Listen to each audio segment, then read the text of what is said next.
Have you ever had a brilliant idea at 3 in the morning? That project that would change everything? That business that would finally give you freedom?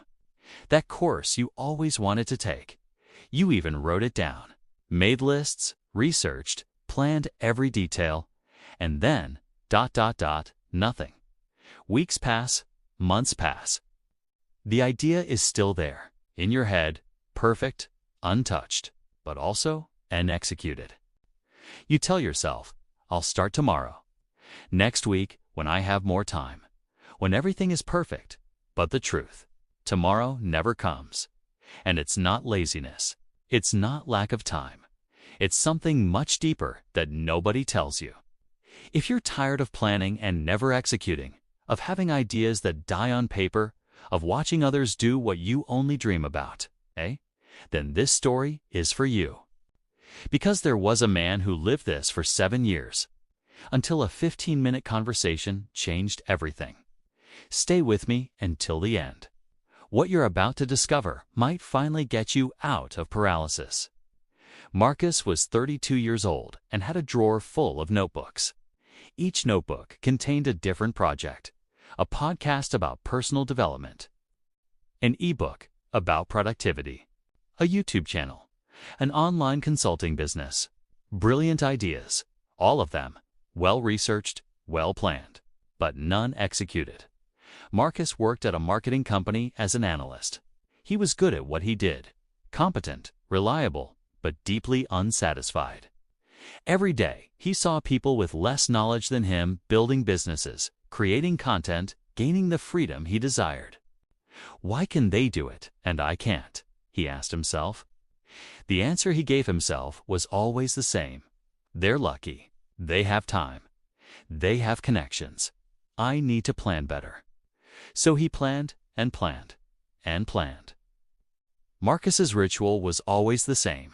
Monday night, excited about a new idea, he would open a new notebook. He'd write the title at the top: Project, Podcast about Growth Mindset. He would make lists, research equipment, study successful podcasts, create visual identity, define target audience, write scripts for the first 10 episodes, build marketing strategy, create social media presence. Each item led to more items. Each question led to more research. And with each layer of planning, the idea became bigger, more complex, more frightening. Until 3 weeks later, Marcus would look at that notebook and think, this is too big. I'm not ready. I need to plan better. And the idea would die, silently, replaced by the next one. His friends stopped asking about his projects. His girlfriend Lisa would sigh when he mentioned a new revolutionary idea. She had heard it dozens of times. Marcus, just do it, she would say. It doesn't need to be perfect, but he couldn't. The idea of starting something imperfect, incomplete, paralyzed him completely. On a Friday afternoon, Marcus was in a coffee shop, staring at his laptop. On the screen, a 47-page document. Complete Launch Plan Podcast, 7 months of planning, and not a single episode recorded. He closed the laptop in frustration. Why can't I just do it? He whispered to himself. Because you're asking the wrong question. Marcus looked up. A man in his 60s, gray hair, kind eyes, was sitting at the next table. He smiled. Sorry, I couldn't help but overhear. I'm David. And, if I'm not mistaken, you have the same problem I had for years. Normally, Marcus would close off. But there was something about David's calm presence that made him nod. Let me guess, David continued. You have amazing ideas. You research everything. Plan everything. And then, nothing. You never start. Marcus blinked. How do you know? David laughed. Because I was you. I spent 7 years planning my first book. 7 years. You know how many pages I wrote in those 7 years? Marcus waited. 0. The conversation that changed everything. David pulled a chair to Marcus's table. Can I show you something that changed my life? Marcus nodded yes. David grabbed a napkin and drew 2 lines. One straight, rising smoothly. Another zigzag, rising in fits and starts. Which of these lines do you think represents real progress? Marcus pointed to the straight line. This one, right? Constant, planned, predictable. David shook his head. This one, he pointed to the zigzag line, is real progress. Messy, imperfect, full of corrections. But in motion, he looked into Marcus's eyes. The straight line that only exists in planning. In the real world, progress is chaotic. And you'll never start if you're waiting for the straight line. Marcus felt something tighten in his chest. But what if I start wrong? What if I waste time? Waste time. David laughed. Marcus, how many years have you already spent planning without executing? The question fell like a weight.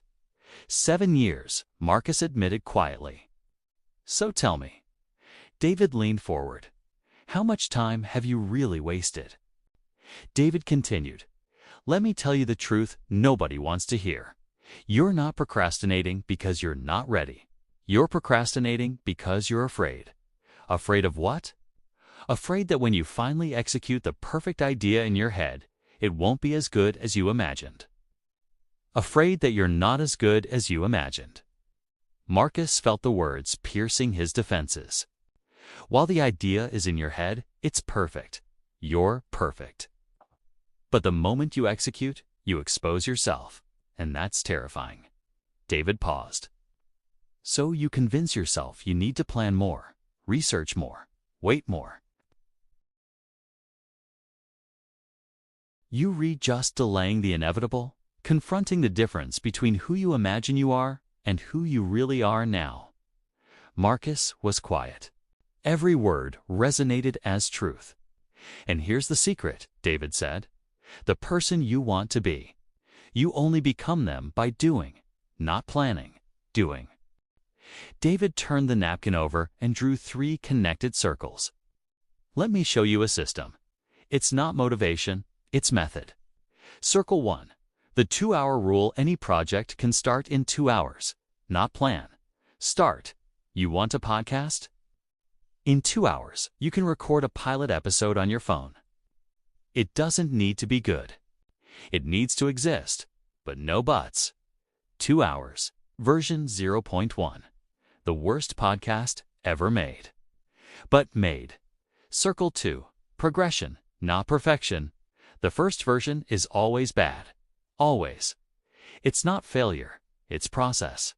You don't learn by doing it right. You learn by doing it wrong and correcting. David grabbed his phone and showed an old photo. See this? My first blog. Horrible, terrible design. Mediocre texts. And it was exactly what I needed to do to get where I am today. Marcus looked at the screen. And where are you today? 3 published books, a consulting business.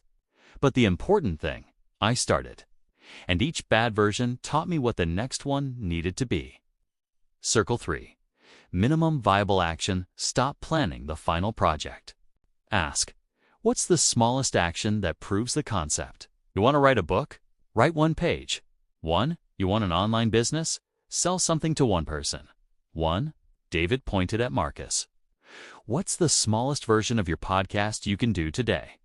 Marcus thought, I could record a 10-minute conversation on my phone. Exactly today.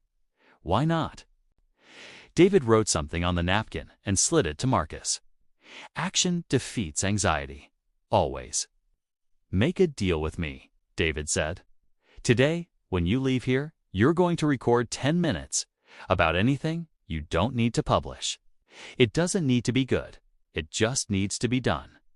Marcus felt his stomach tighten. What if it's horrible? It will be. So what? So, ... I don't know.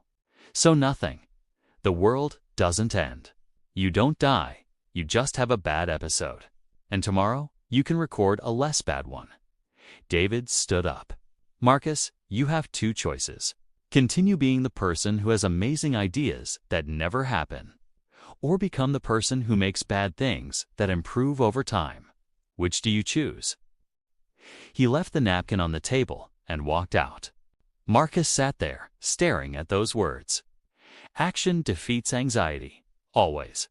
The first 30 days that night, Marcus didn't go to bed early. At 10 p.m., he grabbed his phone, opened the voice recorder, and pressed record. Hi, I'm Marcus. And this is episode 1 of I Don't Know the Name Yet. But today I'm going to talk about why it's so hard to start. He talked for 8 minutes, stammered, lost his train of thought, had to restart twice. When he finished, he listened, and it was bad, really bad. But it existed. For the first time in 7 years, he had something other than a plan. Week 1, bad versions. Marcus made a pact with himself. 1 episode per day, no matter the quality. Monday, 6 minutes about productivity. Terrible. Tuesday, 9 minutes about goals. Even worse. Wednesday, 11 minutes about focus. Slightly less terrible, he didn't show it to anyone. Didn't publish. Just did it.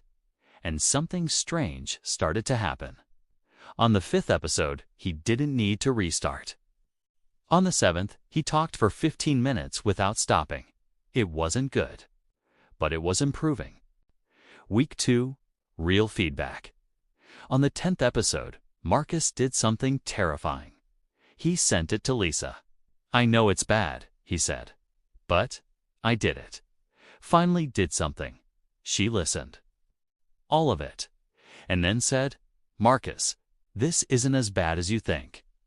It has confusing parts, yes, but it has good ideas. Keep going. Real feedback was different from imagined perfection. It was specific. It was useful. Marcus sent the next episode to 3 friends, asked for honest feedback. The responses were revealing. Too monotonous, vary the tone. Needs concrete examples. The first 2 minutes are too long. None of this would have appeared in planning, only in execution. Week 3, visible progression. Marcus now had 20 episodes. He went back and listened to the first one. The difference was shocking. He was better, much better, out by planning more, but by doing more. He reorganized his process. Week 4, publishing. On episode 25, Marcus did something that terrified him. He published not on all platforms, not with elaborate marketing. He just put 3 episodes on YouTube and sent the link to 10 people. I'm starting something new. It's imperfect, but it's real. The views, 47. The comments, 3, but it wasn't about the numbers. It was about the line he had crossed. From planner to executor. 6 months later, Marcus continued. 1 episode per week. Nothing spectacular, but consistent. Episode 50, 200 views. Episode 75, 1,500 views. Episode 100. A listener sent a message. Your podcast changed how I see goals. Thank you. Marcus read that message 3 times. 7 years planning, 0 impact. 6 months executing, 1 life changed. He would never have that message if he had waited for the perfect version. The reunion 1 year later, Marcus was in the same coffee shop. David walked in. They recognized each other immediately. So, David asked with a smile, "Did you do it?" Marcus showed his phone. Episode 120. Not perfect, but real. David nodded in approval. You learned the secret. Which one? That starting badly is infinitely better than planning perfectly. Marcus laughed. It took 7 years for me to understand that. And now? What's the next project you've been planning for years? Marcus paused. An online course. But, I was thinking, maybe I'll just record the first module this weekend, even if it's bad. David smiled. Now you get it. My friend, if you're watching this and recognizing Marcus in you, let me tell you a truth. You're not procrastinating because you're not ready. You're procrastinating because you're waiting to be ready, and you never will be. Confidence doesn't come before action. It comes after. After you do something bad and survive. After you fail and continue. After you start imperfect and improve. So stop planning. Stop researching. Stop waiting. Your challenge this week, I want you to do something very specific. Day 1 today. Choose one idea you've been planning for months. Identify the smallest possible version of it. Give yourself 2 hours, just 2. Create version 0.1, the worst version, but one that exists. Days 2 through 7, improve version 0.1 to 0. To show it to one person and ask for honest feedback, adjust based on feedback. Repeat, it doesn't need to be good. It needs to be done. Remember this, here's what Marcus learned the hard way. 1. Imperfect action always beats perfect planning. 2. You don't need to see the whole staircase, just the first step. 3. Real progress is messy, not linear. 4. You learn by doing, not planning. 5. The bad version 0.1 leads you to the good version 1.07 years planning, 0 results. 6 months executing. Life transformed. Your turn, so tell me in the comments, what asked the project you've been planning for months or years that you were going to start this week? It doesn't matter if it will be bad. It matters that it will be real. And if this story helped you understand that procrastination isn't about laziness, but about fear of imperfection, share it with someone who needs to hear this. Until the next video, remember, action defeats anxiety. Always. Now go. Stop planning and start doing. The imperfect version of you executing is infinitely more valuable than the perfect version of you planning. It's your turn to leave the drawer and enter the world.